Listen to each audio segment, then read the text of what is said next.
This is section 2.1, quadratic functions.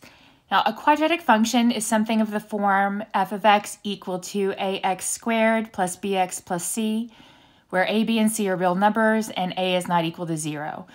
The square term has to be there. We cannot have an exponent larger than 2. These are called quadratics, and the shape of a quadratic graph is a parabola, which is basically this shape, whether opening up or down. Now, the point where it changes directions is called the vertex, and when it comes to graphing these, we're going to identify the vertex and then go from there. And also, the vertex gives us a lot of information about a maximum or minimum value. We'll get there. Each parabola is symmetric to a vertical line that passes through the vertex. So if the vertex is here, we have a vertical line that passes through that where we could fold our parabola and it would match up. That particular line is called the axis, or the axis of symmetry. Okay. And then each quadratic function has a minimum value if the parabola opens upwards. So your vertex would be the lowest point, and that would be the minimum value. And if it opens downward, like this one, it will have a maximum value, and that's going to be the vertex at the top. So in summary, if we have a quadratic function and it's written in this form, now this looks a little bit different from this. It's just if you multiply this out, combine like terms, you could get there, okay? If you have something written in this form, this is called the standard form. We've talked about shifting graphs, so this should look familiar to you. The graph of f is a parabola with vertex hk. hk, that's how we would shift. The graph of x squared, the vertex is at 0, 0. And this would be talking about horizontal and vertical shifts to get to our vertex. It's all related with what we've done in the past. The parabola is symmetric with respect to the axis x equal to h. Notice the x equal. That's important. It's not, you can't just say the vertex, parabola, that the axis is, say, 2.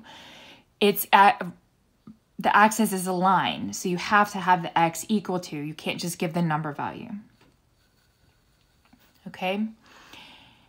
If the number in front of everything, the a value, if it's positive, the parabola is going to open up. And since it opens up, it has a minimum value. If the number in front is negative, then your graph opens down and it's going to have a maximum value. Okay, so a little bit more information before we can start working some problems. Now, how do we go through the process to graph something? We want to first find A, H, and K. So we want to pull out all the information from here. If we know A, H, and K, we can easily tell the vertex. We can figure out how it opens. We can know the axis of symmetry. So that's information we can get to start our graph right there. And sometimes that's going to be enough, actually.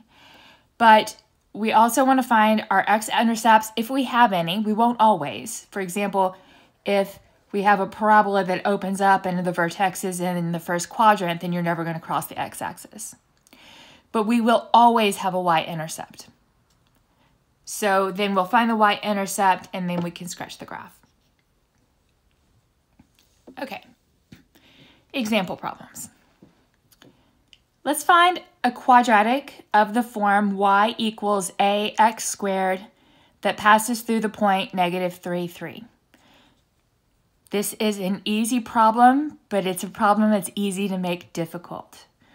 All you want to do here is you're given enough information to find a. You just want to plug in the x value and the y value that you're given. Y is 3. A times x squared, x is negative 3.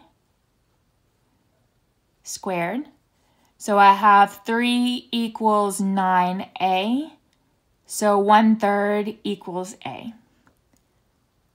The answer they're looking for is y is equal to 1/3 x squared.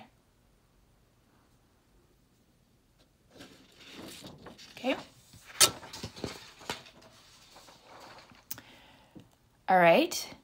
So let's go and try to find the quadratic function y is equal to f of x that has the given vertex and whose graph passes through the given point. And we want to write the function in standard form. Okay, so remember we have f of x is equal to a times x minus h squared plus k. That's standard form. So this is hk. So I have f of x, I'm just plugging in what I have here so far, is equal to a times x minus 2 squared plus 0. And then, of course, we don't really need that plus 0. All right. And now I can use this information. I know this is my x, and this is y, which is f of x. So I have 3 is equal to a times 1 minus 2 squared.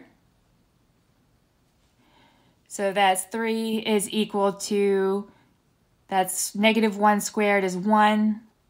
So just a. So a must be 3. So the answer we're looking for is f of x is equal to 3 times x minus 2 squared.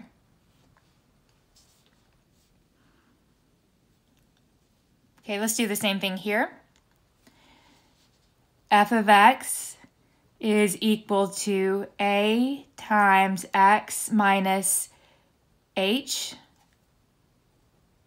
squared plus k, which is 5. Now I'm going to use this information to find a.